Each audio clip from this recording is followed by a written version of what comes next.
Да. Ля-ля-ля-ля-ля-ля. Ой, Настя, prasidėjo žaibas, slėpėmės. Настя, tu nesupranti, tavegi nutranks žaibas, čia per didelis medis, bėk pas mane.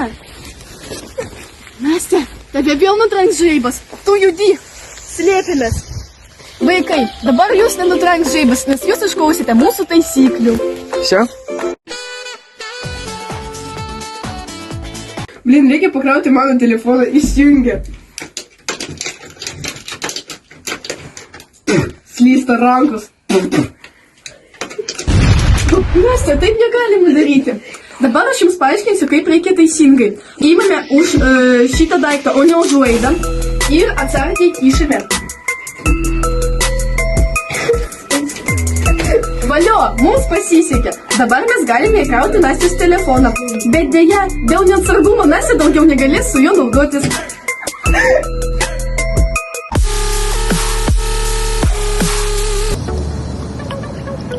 Koks geras vandenukas, Nastė. O ne, prasidėjo perkūnė.